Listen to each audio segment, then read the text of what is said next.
It's a hard job that you do true. All the day one's always right. I'm going to go from left to right in your screen. So it's James, Luke, Ari. Oh, for the names. Perfect. James, Luke, Ari. All right. So hi, I'm DJ Fish. I'm DJ Lavender. We are co-hosts of 88-Bit Trip, which is the video game and chiptune sound or radio show here at Album 88. Yeah. We know that you guys have given us a drop for our album show already. Yeah, so a while ago. But you guys are already friends of the radio station in some sort of form or anything like that. Yes. Really appreciate you guys coming to talk to us in the midst of your tour. Yeah. How have your first few stops been? Fantastic. I think last night was officially halfway through when we were playing in St. Louis. Sorry. A lot of dates. Yeah.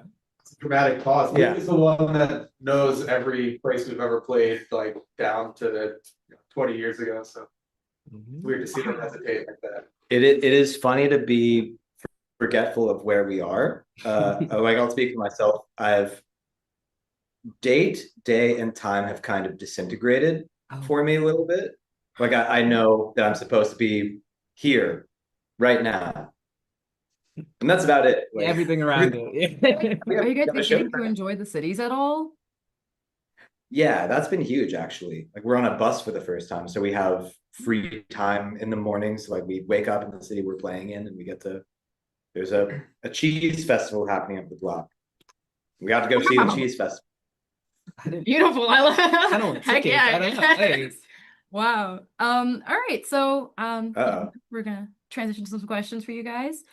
Throughout this tour, has your set list evolved? I know that you guys have talked about trying to integrate your new sound with old sounds and how it can be kind of hard to transition from the rock and Midwest emo vibes to just straight Tune. chiptune. Yeah, Vocaloid style. Have you changed any set list ideas or any organizational purposes to make a better flow within the show?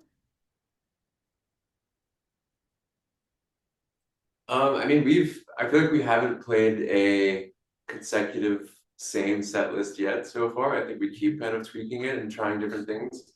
Both for like us understanding the flow, but also just depending on like what the vibe of the show is, like who else we're playing with and like what the city's like. I feel like it hasn't been that crazy. At first we were kind of like, yeah, it'd be wild to go from like vocals to no vocals and stuff. I feel like it was trying when we first did stuff like Miku and like Prom Night, where it's like, oh, now we have to have like vocals at all on stage. And I feel like once we got over that hump, it's a little bit less scary to go from like to actual vocals now. And it's like there's still all the chip stuff is like all definitely like in the live setting, we're kind of rocking it all. Anything on this new record to the old stuff, it's all kind of there present. So it's definitely, I think it's more so about the energy of like kind of like, oh, do you want to like build into a set or like start full energy or whatever? And yeah, we're still tweaking it. So every show will probably be something a little bit different. That's really awesome. Yeah, we actually have not played. Sorry, yeah, we haven't played the same set list twice on tour. Even if it's just like a little tweak, like it's been different every single night. And sometimes there's fun surprises, but like it's been fun to figure out what makes the most sense. That's really cool. Yeah. That's really awesome. We're gonna be at the Atlanta show, so Very exciting. hopefully we get a fun set list. But I mean, any set list will be a fun one regardless, obviously. Do you want to ask the next question? Yeah. We were thinking about kind of what if there were any like surprising reactions from fans as you were performing, any songs that like stuck out for shows that you expected or didn't expect to have like a good or big audience reaction while you're playing. I think Magnet's been getting a much bigger response than necessarily anticipated, but I think like it's not necessarily surprising, but I guess surprising for us having not had vocals for a long time. Like people are singing along to songs now, which we've had the occasional like making up words to a melody of like Endless Fantasy or something like that in the past, but now like they're actually singing the words and like you can hear it in the room while we're playing. It's pretty cool thing to experience. It's awesome. Feels like it's been more as the tour has gone on too. I think so, yeah. I mean, I sort of forget because we've been listening to the record, like half the record finished for, I don't know, close to since January, right? So it's hard for me to put myself in the fan's shoes who's only had it for like a month and a half at this point, if that makes sense. That's like still pretty, pretty basic, I guess, as far as album releases go.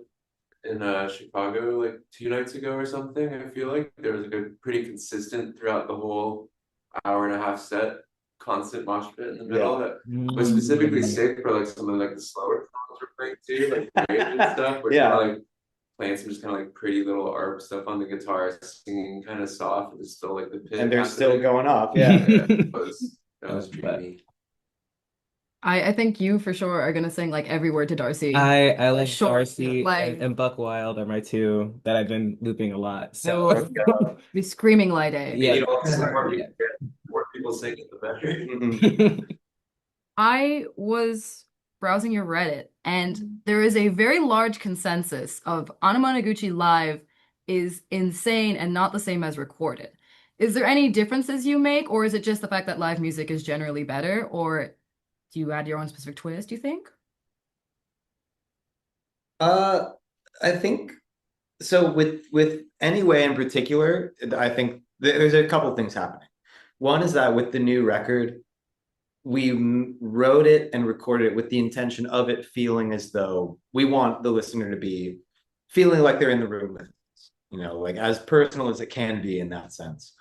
And the translation of that to live is, okay, well, now you're literally in the room with us. So it feels like maybe a more immediate iteration of what we wanted to do with it. Like it's the most direct translation of how we want it to be received. That like we played it all live together to tape, and now we get to play it all live for you. So that feels like a more literal thing. But then on the other side of it, I think that when we are translating like other older stuff now, there is a difference there where it's like, well, that gets the band forward treatment also. That like while stuff from USA or even like older than that, Endless Fantasy is very much like you get a lot of computer and the band is in there also, but it's like the stuff that people have tended to like pick up on or latch onto the most has been programmed. So now the idea of that being as personal and as like this is still us playing the songs as the new record, like there's something different and more direct about it across the board, I think, if that makes sense. Yeah, and I think like production wise too, like both on the audio production and lighting production, like we're all playing through like tube amplifiers now. We're like bringing like more I don't know, more of that live style music equipment that just like a lot of what we actually use to record on the album too, so it's like pretty true to that sound. And then a lot of like custom lighting design as well to go along with it that you don't get when you're just listening to it in your living room. Yeah, I think I saw you in another interview said that you particularly were working with the lighting design on the tour, right? Yeah. Are you happy with how it turned out? Yeah, big time. I mean, there was a time where like we've done visuals for so long, and like the other like a lot of the older music, especially like in Dawn Metropolis and Endless Fantasy days, like a lot of that's just like 0 to 100 in 0 seconds. So there's like no subtleties really, and like in that we had the light bulbs that kind of always glowing, flashing and stuff. So this time around we knew we wanted to keep it like more like rock centric, but still have our our vibe. So worked with our good friend Stephen Cohen, who's like a more traditional lighting designer, and alongside with him I designed some like custom LED fixture stuff to go along with like the more traditional like movers and strobes and stuff. So it was a really fun collaboration there. It's really, really awesome. Yeah. All right. So you guys have been active for a very, very long time, since 2004. I feel like, well, as I've grown up, I've seen chiptune kind of re-explode in a way within the later half of the 2010s. Mhm. Has that changed the outcome of your fan base and who you're seeing at tours now? Is it typically a wide variety of audiences, or is it getting younger and younger as chiptune is starting to kind of resurge? Mhm. It's kind of hard to pinpoint. Like we've been, and we talked about this amongst ourselves, that we get a lot of people at our shows from different, they find us through different avenues, whether that's like people who find us through like older punk scene, or people who find us through chiptune or VGM, or people who are just more general internet or Vocaloid fans. Like there's a lot of like there's a few different like points of entry, and some of them definitely skew younger because of things like younger people like Hatsune Miku or Fortnite or something. Yeah. I don't know. Chip specifically is hard to tell. Like I'm I'll speak for myself that like it's harder to stay tapped into the minutia of it, because like Chip is, as I'm sure both of you are like well aware, like a very grassroots thing that like yeah. if I've moved away from it, that has been entirely my fault. And I've like seen a lot of younger and like interesting up and comer artists, like people who are playing on Magfest stages or things like that. And it's very, as a kind of aside, it's fun to be like, oh, you grew up listening to Chipso, and I can tell. Like, that's This very is so true. yeah. We're at a point where it's like, oh, you're paying attention to, or like this specific like wave of chip artists. I think on the opposite of the grassroots chip too, also, I feel like what you see happen is like kind of like the chip music sound, like the general kind of like just like raw 8-bitty sound, like finds its way into like pop culture stuff on like a cyclical level. I feel like every kind of like 5 or 10 years, it's like that kind of sound will start to like influence, which I feel like we spoke a lot about, like that whole like rage beats era, like which like a general like hip hop stuff now, it's just kind of like it's all just like square waves, like reverse, like all the harmonies, like are all just like very like chiptune core, like all of that kind of sound, like all that Playboy Cardi sound, like sounds like this is basically chip, but like Yeah. Yeah. So then you have a lot of kids that are listening to Playboy Cardi that'll be like, all right, I'm gonna reverse engineer this, like what's gone into this, and then they, you know, will find their way back down to like, oh, this is where it all started. Like here's where like the beginning of this sound kind of came from. Which then also informs hyper pop, which is also paying attention to that. So for there's sure. this funny layer of like dilution happening between all of it. So yeah, I think people keep working their way back to that kind of like source point every once in a while, and then you get those spikes of kind of like, oh, this is where it all came from. Sick. Like I'm gonna go check out Anamanaguchi show now. Yeah. You know? So maybe it's more that like a lot of people just continue to find that sound in that world through different entry points, and we just happen to be a very accessible like artist for that. Yeah. I love that idea of like the cyclical, going back to the roots of it all, because I feel like I hear chiptune sounds in everywhere, genre. And people don't know it's chiptune. Yeah. They're like, oh, the electronic beats. Wow. It's like There's more than that's an 8-bit for you. Exactly. I did have a sort of a slightly off topic, but I saw James in the back there. I saw you had a WREK t-shirt from our radio station. I did not wear it intentionally for today. I didn't notice that. We can edit that. I don't know if this is a competition. It's like friendly competition. Yeah, banter. Friendly competition. Yeah, we're all friends. Yeah, Losers. Yeah, we. No, We're. No. If we can after the Atlanta show, we'll give you a really. I'll give you a better. Yes, yeah. But Okay. yeah, That's so funny. another college radio station here. Yeah, a very old shirt. I don't know, Luke, what year did we do the interview on? It was a show at Georgia Tech, I think. I thought we did like a in studio thing. It's ripped. It's very old. It's that old. It's armpit. Well, you can get a new and improved image. All right. Well, yeah. We'll see. Sorry. Those are petty. While you're talking, I noticed it and I had to do a bit of a tangent there. Wait, is it a problem? Hmm? Are you guys not cool? No. We're cool. Yeah, no, we We'll obviously see we them next appreciate. Saturday. Yeah, we're seeing them soon. We're We doing appreciate kickball you guys together. supporting college radio. Were you guys, any of you guys involved in some sort of college radio? You guys We're at tuned like into college radio. WNYU perhaps? I somehow know. Yeah, just fans. Yeah. Definitely Yeah. influenced by it heavily, but never actually working in it or anything. Yeah. Well, Lon used to work at the Tulane radio station. I forgot about that. Oh, awesome. Our old manager and dear friend. Yeah, kind of forgot about that. Trying to think of anyone I knew. I that would worked at the work radio at station. WNYU. Yeah, I'm saying. My father was one of the first late night KXLU DJs in Los Angeles. But yeah, he dropped out of school and lost his radio job. So It happens to the best of unfortunately. us. Well, we do have an 88-bit trip show literally tomorrow night, and we're definitely gonna play a lot of Anamanaguchi. Is there any specific request from the band that we should play on our show? Mhm. from us or from someone else? Hey, anything. It just has to be chiptune or video game. The song Brain Debris by Zabu Tom. I can put that in the chat here. Oh yes. I'll go ahead and copy it. Perfect. That's one of Oh, my I definitely favorite spelled Game Boy it- tracks of all time. I spelled it really incorrectly. Okay. Agree with 3 E's in there. Sorry. That's interesting. Sorry. Any other requests again from the band or from any other I'll artist?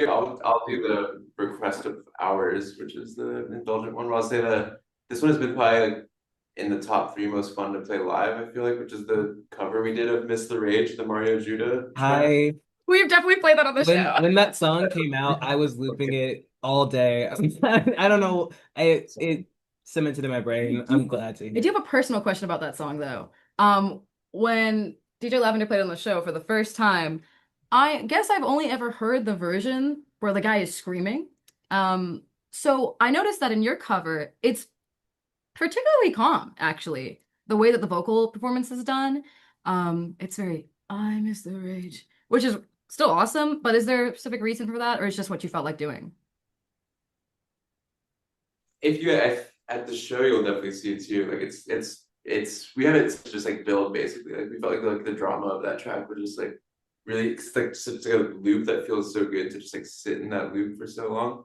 And when we do it like live, it's like yeah, we started like just whispering, like barely kind of singing Mr. Rage, and then by the end of it, we're definitely just fully screaming. Like we were just like fully in it. So it's like I see. yeah, I think it's like channeling that Mario Judah like energy, like catching it by like the end of it. Like we're trying to like build into that sort of, which is that kind of feeling of like a sort of like passive silent rage that like you're in like that level of like a frustration that like you're not really expressing, but it's definitely simmering in the background. And then yeah, it's slowly kind of leaking and building into like the rest of the world. Yeah. Really the What- Dynamic metaphor. What happens to a dream deferred? That's That's a really good way to put it. Really like that. Okay. Any other from James? Any requests or suggestions? I don't think it's public anywhere, but is Swag anywhere online, Lou?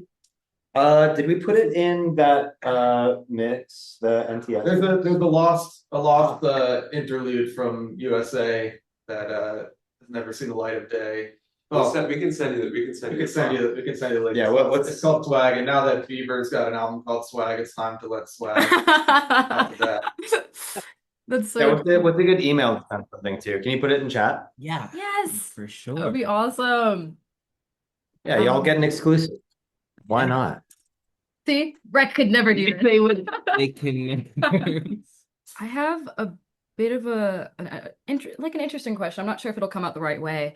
And a lot of the press and interviews that you've done before or after this album came out and leading up to the album, and including some of the reviews I've seen, a lot of it seems to equate the new sound to other like really legendary groups. I mean, obviously you guys filmed it or you jammed out in the American Football House, The cover for the legendary American Football House. You're getting compared to like a lot of like Weezer-esque songs.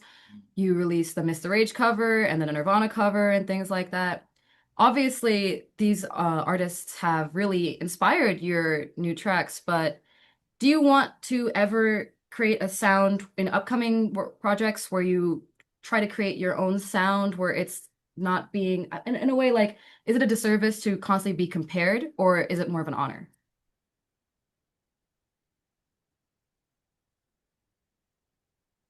You know, I think I think it's more of an honor, honestly. I think like we're not trying to hide any of those influences on this clearly, but I like to think, and I think some reviewers also agree that like, we're not, obviously it's not just like a one-to-one comparison between the two. Like This is true. still You have definitely have our- chiptune in it still have too. our- So yeah, and I would go on record as saying that I think the biggest difference is just how between the like more band forward approach and the actual addition of vocals, like that is the thing that makes it more clear to like where we're wearing our influences on our sleeve. Where like I would say that that's kind of always been the case. It's just been obscured by different choices we make. Like if you listen to a lot of like older material of ours, it might be pretty easy to like draw a straight line between like other bands we're listening to. Like Meow is not far off from an Andrew WK song if you just like do a few things a little bit different. And like maybe the fact that like if we had done a few things differently with something like Darcy, then people might not say like, oh, this is a Weezer song. They would, like it's always been sort of hard to hide certain influences. But I think the fact that we are a band comprised of 4 people who are all channeling different things has contributed to like, a more well-rounded experience around that. But then also, yeah, the fact that like if we're pulling from anything more like concretely rock or like indie or punk oriented, then like we're just that much closer to that sound now. So maybe it's just a little bit easier to be like, this is what's happening. And I don't think that's a bad thing at all. Like I love that people are able to like draw a more clear connection to other things. It's different, but yeah, I don't know what the plan is moving forward. I think we're just doing whatever is exciting for us at the time. really awesome. That's really, really cool. I think we are definitely over time. Yeah. And we appreciate again. Take too much of your time left. Closing Our thoughts. pleasure, yeah. Closing thoughts that I have. I really appreciate you guys talking to us. I saw in a lot of your other interviews you talked about how you really took a jam session approach to creating this album as opposed to just like emailing files to each other. And we try to jam a lot, but we suck in the way We're that trying. you're an okay bassist. And I'm a terrible guitarist. No, but we're it's trying to get there, but we will definitely take inspiration from you guys when yes. we see you guys live on October 16th or 14th or one of those days. Let me get the right. Atlanta. There we go. That's great. If you I mean, free keep day us, just you can. just jam because it's fun. Yeah. It is like I don't think I'm like an amazing musician. I think that I have a lot of fun making music with these two, and Pete, who's not in the room, but like, yeah, it's more about just like, are we making something that we're all feeling good about? Yeah, okay, we did it. There we go. It's really beautiful in a way. Yeah. If you guys have any time when you're in Atlanta, you can always come by. We are literally a walk from your venue, very close. You can pick up some free stuff, get some free swag. Up to you, of course. But we look really forward to seeing you guys. And thank you so much for taking our email. And we will play this song, Swag. What time is your show tomorrow? 9 to 11. Oh, Yeah. Well, sorry. 88-bit is 9 p.m. to 11 p.m. Yeah, we have a nerd hour where we talk about video games and anime and stuff. That's just us yapping. Yeah. Incredible. Yeah, we talk about last time we talked about diversity in video games and the issues with that. And we did talk about the Scott Pilgrim game that's coming out that you guys have worked on. I don't know if you guys have already finished that, probably since it's coming out next year. Still working on it, but Oh, okay. Do you feel like your sound is creeping into that soundtrack at all, like your newer sound? yeah, definitely in some spots. I mean, not like across the board, but like there's definitely I think we spent a lot of time like dialing certain like sounds and like energy that we have like very locked in at this point that like it's like we can just plug and play them basically. Like if we want like certain the type that's required a lot of research basically to like, get it nailed down. Like we have it figured out. That's also just gear wise. Like we have a lot of gear that's like the exact sounds that we want. So now we're definitely trying to use it as much as we can. Not out of efficiency, just because it's like really fun to use and play with. So it's like we're still, even though we're done with the record, we're still kind of like we could cook more here. There's more stuff that I play with. Yeah. So it's definitely the tail end of all of that world is definitely making it into the game for sure. Along with like just the previous game as well. And I think that like tie like those full worlds together and stuff in a fun way. But Yeah. we're not done yet, so we got a little bit more to do. You have more time to work on that, which is really awesome. But yeah, we talked about it on the show, and I talk about how I'm a Scott Pilgrim apologist or whatever. But yeah, so Yeah, check out our show 9 p.m. to 11. at 9 to 11 p.m. EST, Album 88, 88.5 Atlanta. But yeah, we will play Anamanaguchi and the songs you It's recommend. a rare day that we're not missing at night, so.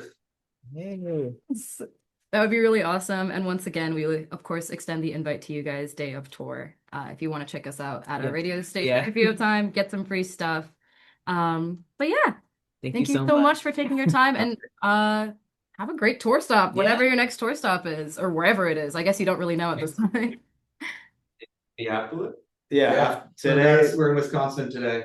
And then Minneapolis 2 days from now. But yeah, we'll You guys be gonna in rock touch. it for sure. All right. Thanks a ton, fam. Thank you so much. Appreciate you guys. Have a good day. Thanks, guys. Have a good one. Bye.